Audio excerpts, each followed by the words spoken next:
이 시간 날 사랑하심 성경에 쓰였네 라는 제목으로 하나님 말씀을 나누겠습니다. 살면서 하나님이 정말 나를 사랑하실까? 이러한 질문을 해본 적이 참 많이 있을 겁니다. 다양한 배경과 다양한 상황에서 이런 질문이 많이 튀어나올 수 있지만 이 질문에 대한 객관적인 해답은 성경에서 찾아야 합니다. 왜냐하면 성경만 하나님에 대해서 가장 정확하게 알려주고 있는 책이기 때문에 그렇습니다. 그렇다면 성경은 하나님의 사랑에 대해서 무엇이라고 말씀할까요? 오늘 본문 우리가 읽었던 9절 앞부분을 보시면 이렇게 적혀 있습니다. 하나님의 사랑이 우리에게 이렇게 나타난 바 되었으니. 이 말씀은 하나님께서 그분의 사랑을 감추거나 숨기지 아니하시고 우리에게 나타내 보여주신다라는 말씀입니다. 어떠한 방법으로 우리에게 그분의 사랑을 나타내 보여주십니까? 9절 계속 보시면 9절에 이렇게 기록되어 있습니다. 하나님이 자기의 독생자를 세상에 보내심으로. 하나님은 자기의 독생자를 세상에 보내심으로 하나님의 사랑을 우리에게 나타내 보여주셨습니다. 독생자가 무엇입니까?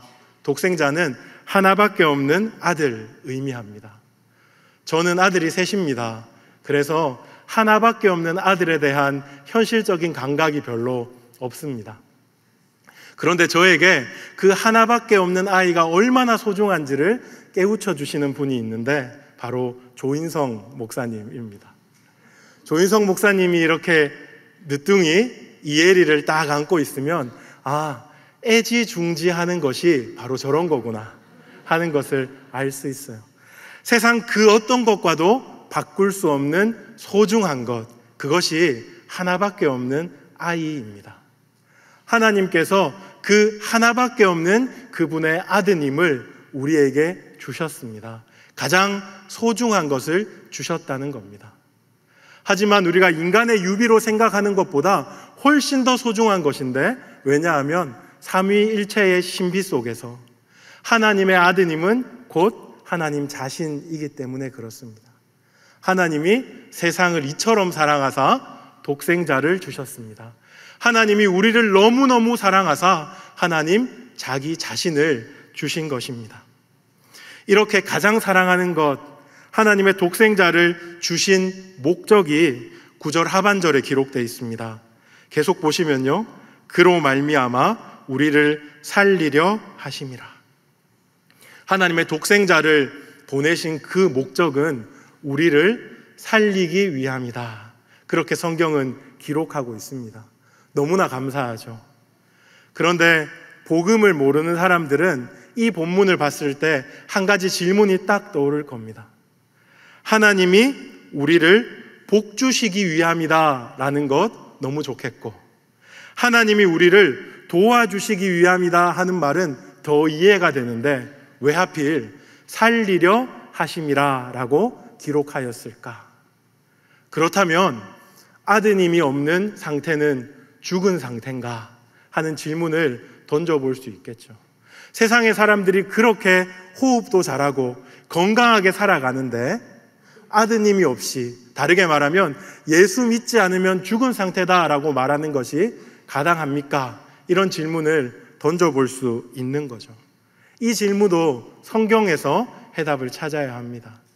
여러분과 제가 너무 잘 알고 있는 에베소서 2장 1절은 이렇게 말합니다. 그는 허물과 죄로 죽었던 너희를 살리셨도다. 여기도 살리셨다라는 말이 나와요. 무엇이라고 말합니까? 그는, 예수님은 허물과 죄로 죽었던 너희를 살리셨다 이렇게 얘기합니다. 여기서도 분명히 아들이 없는 상태, 예수님이 없는 상태는 죽은 상태다라고 분명하게 말하고 있습니다. 이 죽음은 두 가지 측면으로 한번 생각해 볼 수 있는데요. 첫 번째는 하나님과 단절된 상태, 그것을 죽음이라고 말합니다. 죄가 하나님과 우리 사이에 거리를 내고 우리 사이를 단절하였습니다. 하나님이 생명의 근원이십니다. 복의 근원이십니다. 그분과 단절되면 생명이 없는 것이죠. 하나님과의 관계가 깨어지고 완전히 단절되어 버렸기 때문에 성경은 죽었다라고 평가하는 겁니다. 그런가 하면 또요, 이 죽음은 죄에 대한 하나님의 심판으로서 죽음이라는 형벌을 받았다라는 뜻입니다. 하나님은 거룩하고 공의로우신 분입니다. 죄에 대해서 심판하실 수밖에 없는 분입니다. 성경은 무엇이라고 말하냐면 죄의 삭은 사망이다 이렇게 말합니다. 다르게 말하면 죄의 형벌은 죽음밖에 없다 이런 말입니다. 하나님이 첫사람 아담에게 이렇게 말했습니다. 이 나무의 실과를 먹으면 반드시 죽으리라. 히브리어로 보면 죽고 또 죽으리라. 그런데 아담이 범죄함으로 말미암아 죽었죠. 그것이 바로 성경에서 말하는 죽음입니다.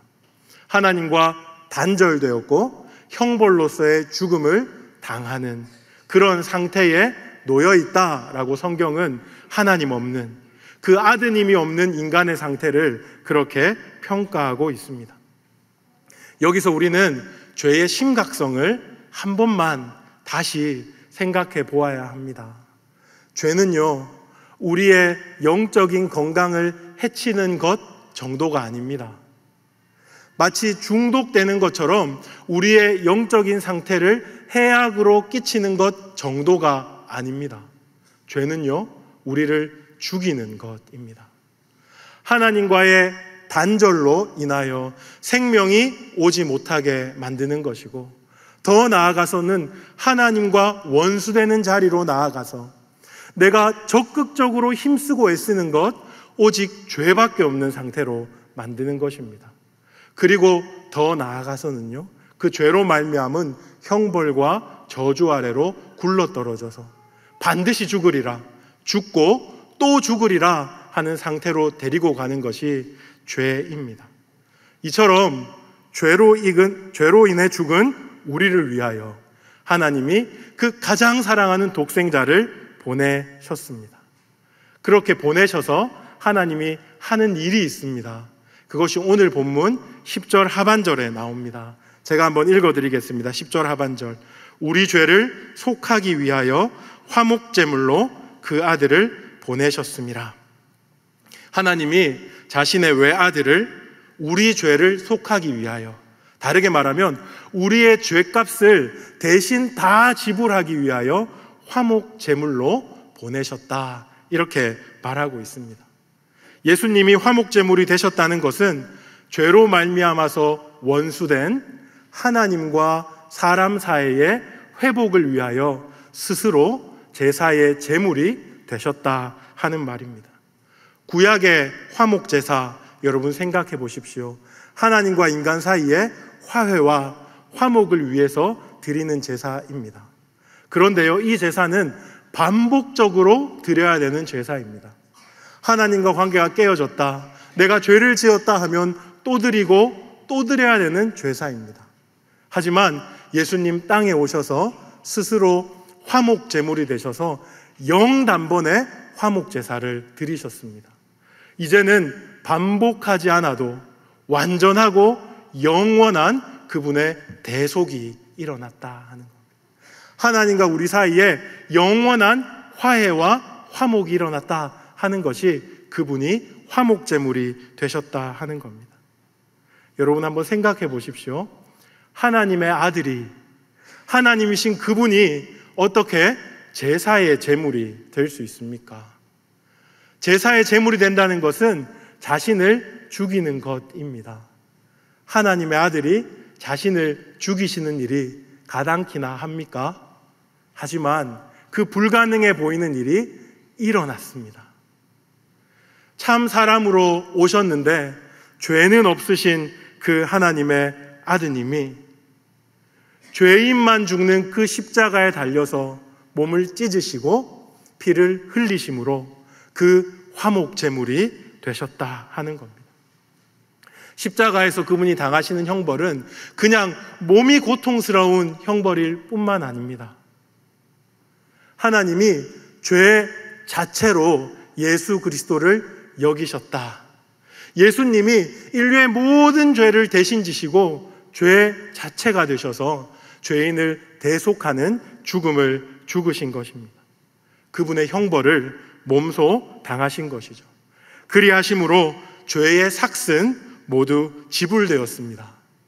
그로 말미암아서 원수되었던 하나님과 인간의 관계는 화목되었습니다. 하나님과 끊어져서 한 번도 누릴 수 없었던 진짜 생명과 진짜 평안을 누릴 수 있게 됩니다.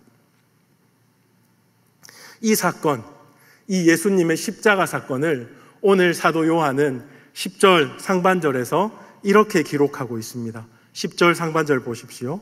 사랑이 여기 있다.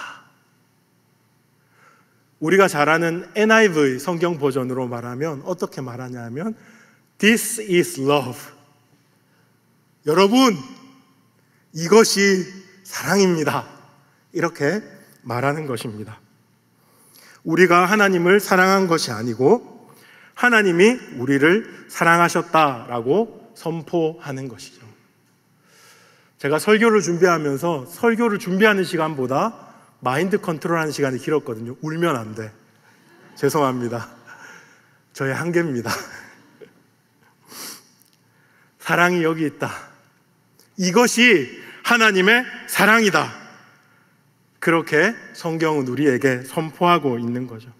하나님이 우리를 얼마나 사랑하는지 이렇게 성경에 분명히 쓰여 있습니다. 우리는 하나님의 사랑에 대해서 오해할 때가 참 많습니다. 하나님이 내 뜻에 동조해주고 내가 하고자 하는 일을 도와주고 무조건 지지해 줄 때 나를 사랑한다, 이렇게 생각하기 마련입니다. 코앞에 있는 위기에서 나를 건져주시지 않는 것 같고 내 삶이 조금이라도 불편한 것 같으면 하나님이 나를 사랑하시지 않는다, 아니요, 더 나아가서 하나님은 나만 미워해 라고 오해하기 마련입니다. 하지만 사랑하는 여러분, 그거보다 훨씬 더 중요한 사실이 있습니다. 하나님이 우리 죄를 속하기 위하여 자신의 가장 사랑하는 아들, 자기 자신이 이 땅에 사람으로 오셔서 십자가에서 자신의 몸을 찢으사 우리를 위하여 대속의 피를 흘려주신 겁니다. 우리를 영원한 형벌과 저주 아래에서 건져주고 살려주셨습니다. 우리를 자녀 삼아주셨습니다. 이것이 사랑입니다. 이 놀라운 사랑이 성경에 쓰여 있습니다. 하나님은 그리하여 우리가 성경을 열기를 원합니다.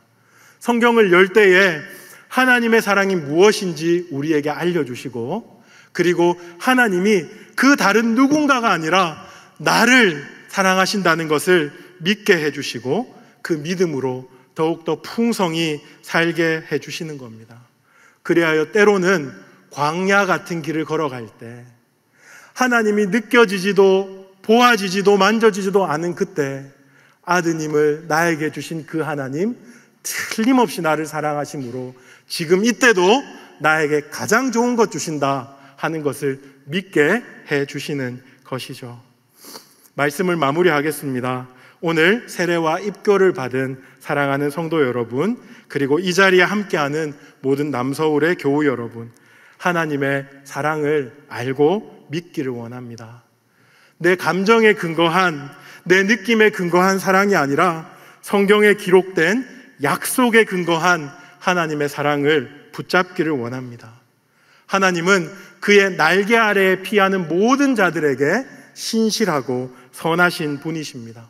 루처럼, 라합처럼, 성경에 나오는 모든 진실한 성도들처럼 하나님 날개 아래로 피할 때 높음도 깊음도 천사도 권세자도 사망도 생명도 끊을 수 없는 그 사랑으로 영원히 우리를 붙들어 주십니다. 그 사랑 가운데 더욱 성도답게 살아가는 우리 모두가 되기를 주님의 이름으로 축복합니다.